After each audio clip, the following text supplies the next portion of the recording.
अब अगला अध्याय है 8 त्रिकोणमिति का परिचय। त्रिकोणमिति का मतलब ट्रिग्नोमेट्री। तो यहाँ पास जो हमारी त्रिकोणमिति है, सबसे पहले तो हमें ये जान लेना है कि त्रिकोणमिति जो है तो सिर्फ समकोण त्रिभुज पर ही आधारित है। तो देखिए यहाँ सबसे पहले दिया है कि किसी समकोण त्रिभुज ABC में कोण B बराबर 90 डिग्री है। तो हम सबसे पहले यहाँ देख लेते हैं कि लिखा है समकोण त्रिभुज। समकोण त्रिभुज नाम क्या लिखा है? ABC। तो जो मध्य वाला भाग होगा वही होगा समकोण। तो यहाँ पास देखिए कोण B जो है वो 90 डिग्री का है। क्यों? क्योंकि यहाँ ये मध्य में आ रहा है, तभी ये समकोण त्रिभुज कहलाएगा, नहीं तो न कहलाएगा। तो ये देखिए कोण B 90 डिग्री का है, मतलब समकोण है, तो समकोण है तो समकोण त्रिभुज कहलाएगा। अब इसके बाद हम थोड़ा सा इनकी आकृतियों में इनकी 3 भुजाएं होती हैं, तीनों भुजाओं को देख लेते हैं। देखिए ये हुआ A, ये हुआ B और ये हुआ C, ये है समकोण त्रिभुज। अब ये जो कोण B है, पहले से हमको पता है कि 90 डिग्री मतलब ये समकोण है। तो हमेशा ध्यान रखना है हमें कि समकोण की सम्मुख भुजा कर्ण कहलाती है। समकोण की सम्मुख भुजा कर्ण कहलाती है। अब यहाँ पास लिया गया है न्यून कोण A को, ये हमारा A है और यहाँ इस आकृति में न्यून कोण लिया गया है A को।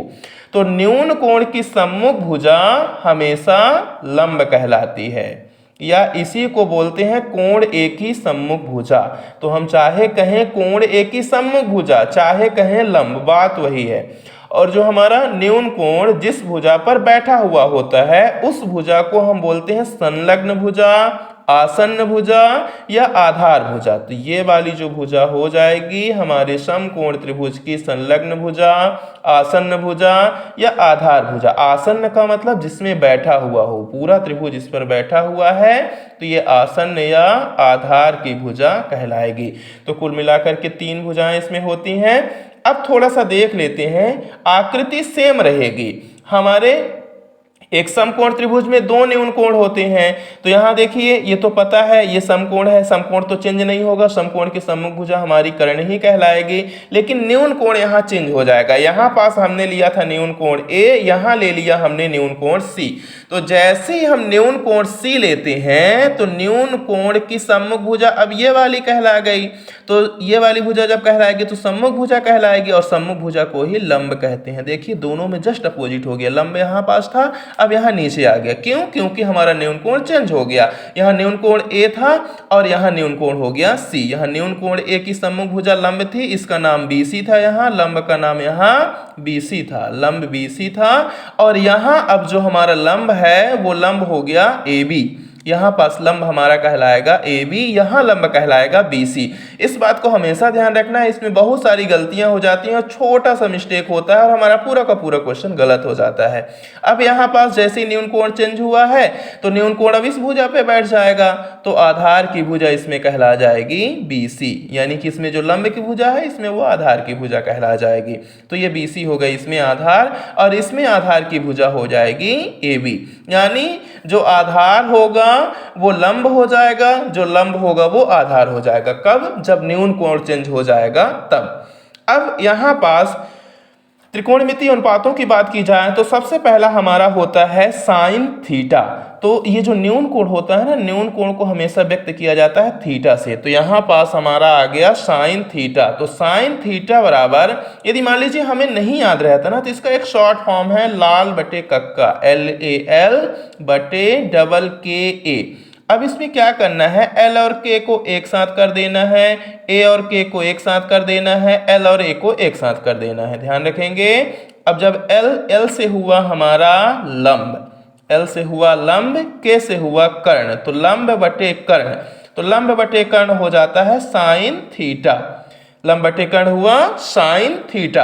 अब साइन का व्युत्क्रम होता है कोसेक, COSEC, कोसेक थीटा।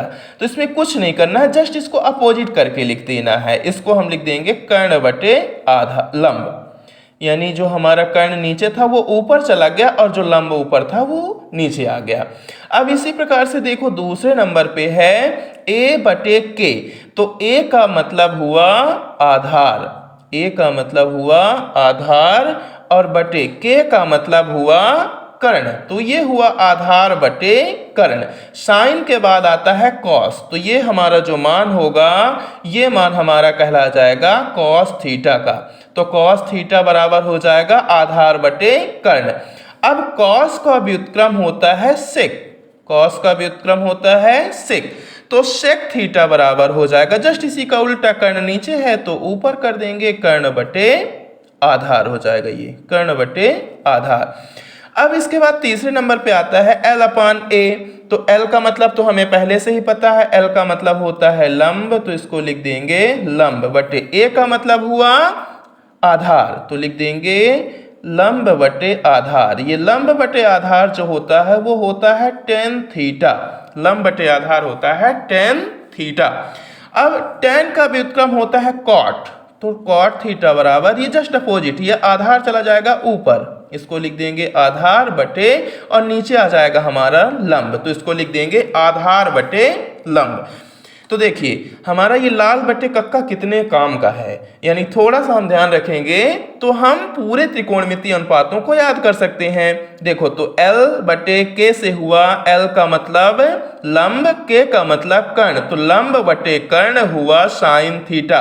अब साइन का डायरेक्ट व्युत्क्रम ले लेते हैं, वो होता है कॉसेक थीटा, तो कॉसेक का हो जाएगा कर्ण बटे लंब, जस्ट उसी का उल्टा। इसके बाद आ जाता है दूसरा कहलाता है कॉस थीटा, तो ये हुआ ए का मतलब आधार और के का मतलब कर्ण, तो कहला गया आधार बटे कर्ण। तो आधार बटे कर्ण बराबर कॉस थीटा, कॉस का व्युत्क्रम होता है सेक, तो कर्ण हमारा चला गया ऊपर और नीचे आ गया आधार, तो सेक थीटा बराबर कर्ण अपान आधार। तीसरे पोजीशन पे आता है L बटे ए। L का मतलब होता है लंब, तो ये लंब बटे ए का मतलब हुआ आधार, तो लंब बटे आधार बराबर टेन थीटा।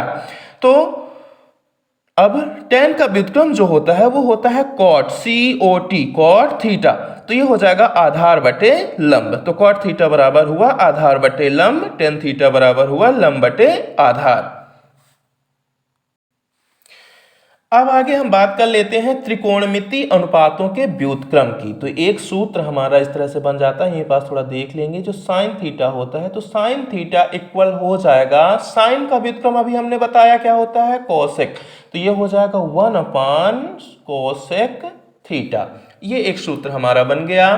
फिर अब देखिए यही हम कोसेक का भी लिख दे रहे हैं, तो ये आपका हो जाएगा कोसेक थीटा बराबर 1 अपान साइन थीटा, ये व्युत्क्रम में आ जाता है। इसी प्रकार से साइन के बाद हमारा आ जाता है कॉस, तो यहां हो जाएगा कॉस थीटा बराबर 1 अपान सेक थीटा, कॉस थीटा बराबर 1 अपान सेक थीटा, तो यहां हमें मिल जाएगा अब सेक थीटा बराबर 1 अपान कॉस थीटा, जस्ट इन्हीं का व्युत्क्रम।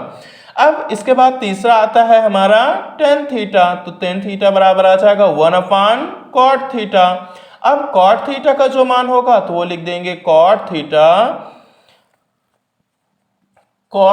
बराबर 1 अपान टेन थीटा। ये हो गया इनके व्युत्क्रमों का सूत्र। तो सबसे पहले एक बार फिर से इसको रिवाइज कर लेंगे। साइन थीटा बराबर हो गया 1 upon cosec theta, cosec theta बराबर हो गया 1 अपान साइन थीटा। फिर से बोलेंगे साइन थीटा बराबर 1 upon cosec theta, cosec theta बराबर 1 upon sine theta, sec theta बराबर 1 अपान कॉस थीटा, क्योंकि साइन के बाद आता है कॉस, तो कॉस का व्युत्क्रम हुआ सेक, और कॉस थीटा बराबर होता है 1 अपान सेक थीटा। फिर हो गया हमारा टेन थीटा, तो टेन थीटा बराबर 1 अपान कॉट थीटा, टेन थीटा बराबर 1 अपान कॉट थीटा, तो कॉट थीटा बराबर 1 अपान टेन थीटा। ठीक है, अब थोड़ा सा और आगे देख लेते हैं। एक चीज क्या होता है कि इनके जब व्युत्क्रमों को हम आपस में गुणा करते हैं ना, तो पता है कि विपक्षी एक दूसरे को मारेगा तो क्या होगा, क्या प्राप्त होगा, हमें एक मिल जाता है। तो इसी तरह से हम कह सकते हैं sine theta into cosec theta बराबर हमेशा हमें मिलता है एक।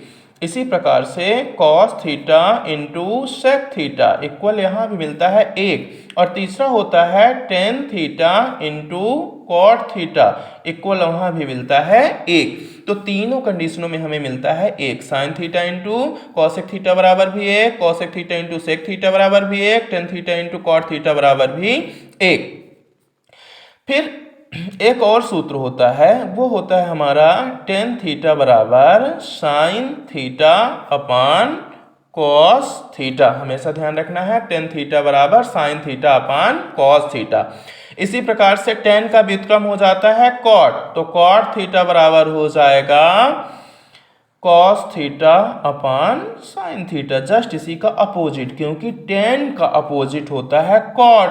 तो जब टेन थीटा बराबर है sine theta upon cos theta, तो कॉट थीटा बराबर हो जाएगा cos theta upon sine theta. अब इसके बाद हम बात कर लेते हैं जो हमारी ये टेबल है। अब ये लगता है कि ये कैसे आती है, इसमें कुछ ज़्यादा करने की ज़रूरत नहीं है। देखिए, हमें sine 0 degree, 30 degree, 45 degree, 60 degree और 90 डिग्री इतने मान की आवश्यकता होती है। थोड़ा सा शॉर्ट में देख लेंगे, हम इनकी जो वैल्यू है ना साइन के यहीं पास रख करके निकाल दे रहे हैं। आपको याद करने रटने की ज़रूरत नहीं है, धीरे धीरे करके आप इनको समझ सकते हैं। तो देखिए, हम इस मान को लिख देते हैं, जैसे यहाँ देख रहे हैं कि 1 2 3 4 5 हो रहे हैं ना, तो ऐसे ना गिनेंगे, हम इसको पूर्ण संख्या से गिनेंगे। इसको बोल देंगे 0 1 2 3 और इसको बोल देंगे 4। देखिए लास्ट में आया 4। अब इसी 4 को उठा के क्या करना है, सबके बट्टे में रख दो। ये 0/4, 1/4, 2/4 और ये 3/4 और ये 4/4। अब इनमें क्या करो, पूरे में लगा दो ऐसे रूट। ये पूरे में लग गया ऐसे रूट, सभी में हमने लगा दिया रूट। अब इनका वर्गमूल निकाल करके लिख देना है, तो 0 का वर्गमूल 0 ही आएगा। या कि ना समझ में आए तो एक बार क्या कर सकते हैं, इसको √0/√4 लिख सकते हैं। इसको लिख सकते हैं √1/√4। इसको लिख सकते हैं √2/√4। इसको लिख सकते हैं √3/√4। अब ये 4 से 4 तो एक कैंसिल हो जाएगा, तो ऑलरेडी इसका मान 1 ही आएगा, तो ज़्यादा लिखने पढ़ने की जरूरत नहीं है। देखिए यहाँ पास एक पहले से दिया भी था, इस प्रकार से हमें 1 यहाँ मिल जाएगा। अब देखिए, ये 0 के वैल्यू तो 0 ही होगी। अब 0 में किसी चीज़ का भाग दें, जैसे देखिए 0 भागे, मान लीजिए कि हम कर देते हैं √4 का मान कितना आएगा, 2 आएगा, सभी को पता है। तो इसका तात्पर्य ये हुआ 0 भागे 2, तो 2 शून्यम 0, तो यहाँ का मान कितना आया 0। देखिए पहले से 0 लिखा था, तो साइन 0 डिग्री का मान कितना हो गया 0। इसी प्रकार जब हम आगे इसमें चलते हैं तो देखिए √1 की वैल्यू कितनी हो जाएगी, 1 हो जाएगी। यहाँ 1 लिखा है, √4 की वैल्यू कितनी हो जाएगी, 2 हो जाएगी, तो इसका मान मिल जाएगा 1/2, यानी साइन 30 डिग्री का मान आ जाएगा 1/2। अब इसके बाद देखिए यहाँ √2 है, √4 का हम कर देते हैं गुणनखंड, तो यहाँ देखिए √2/√4 था, इसको हम लिख सकते हैं √2/√2 गुणे √2। √2 से √2 कट गया, यहाँ जब कुछ नहीं है तो यहाँ बचेगा 1, तो ये आ गया आपका 1/√2। तो देखिए साइन 45 का मान आया 1/√2। इसी प्रकार साइन 60 की बात की जाए, देखिए √3 का तो हमें पूर्ण वर्ग नहीं प्राप्त होगा, तो √3 लिखा रहने देंगे, और √4 का मान 2 आएगा, तो साइन 60 का मान √3/2 हो जाएगा। साइन 90 का मान तो ऑलरेडी पहले से ही 1 आ चुका है। देखिए इस तरह से हम पूरे मान को निकाल करके लिख सकते हैं। आगे नेक्स्ट वीडियो में।